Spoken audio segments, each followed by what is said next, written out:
Oh, homecoming is just a great big party for the town, basically. And this year it's combined with the Heritage Days, and Andrea can talk to that later.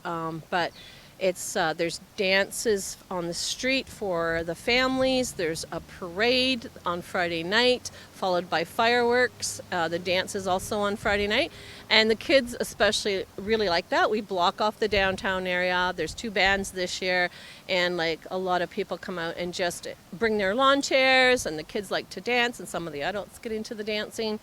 The fireworks are phenomenal. The Rotary Club do a phenomenal job of the fireworks, so that's always a great event.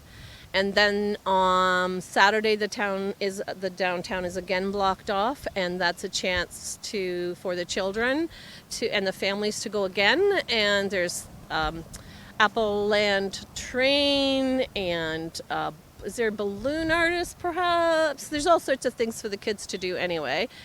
There's a lot that goes into it. When you're having an event of this magnitude, you're looking at road closures, you're looking at insurance, volunteers, sound bylaw exemptions for things like the street dance and the fireworks, and just coordinating different facilities, ensuring that other parks aren't being used for other events that weekend, and working with council on promotion and even an official mayoral proclamation of the weekend to have fun and enjoy being from St. Mary's or pretending that you are.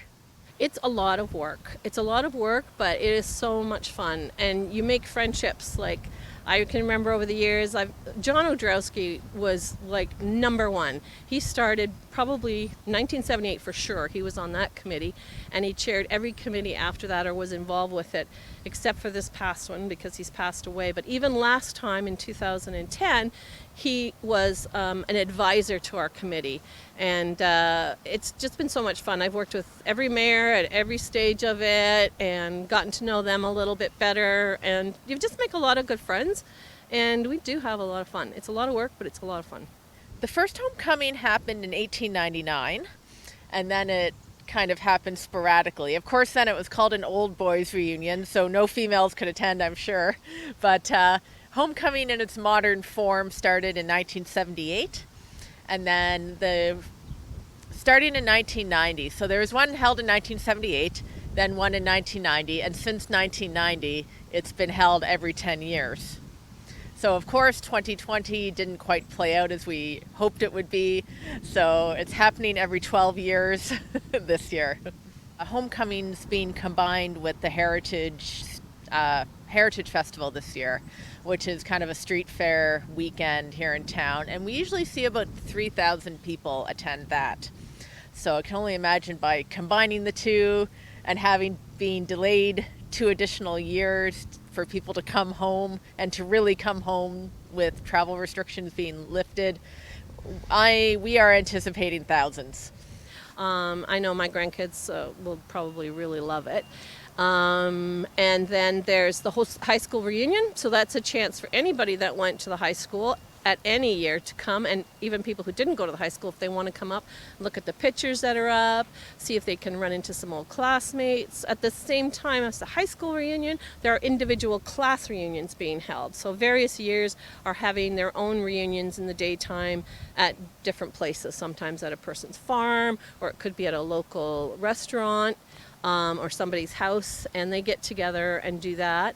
Oh boy, I've only been part of one homecoming before in 2010, and as someone who is relatively new to the community, it was incredible the amount of love and support there is for this town and how people hold this town so close to them. So I think that's incredibly notable, if not something that's monumental and sticks out, but it's a very special weekend. Then the Saturday night is the big event. It's the homecoming dance. Now, last time we had homecoming, there was a pork barbecue before it, but we kind of eliminated the pork barbecue part of it. The Kinsmen did it last time, and we're having a big dance. So there's 2 bands playing, I believe, at the homecoming dance as well, and one of them is Darcy John, who's one of our local country singers who's done well in Nashville, and we all love Darcy Sherman. So, and then the next day is the closing ceremonies. There's a ministerial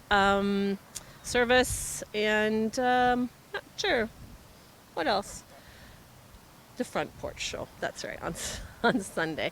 So anyway, the whole program is available online on the Facebook page for Homecoming, St. Mary's Homecoming. There is an Instagram page, and then in our local paper, the Indie, there is a program as well, and there will be a special edition put out closer to the date that has everything you need to know on it.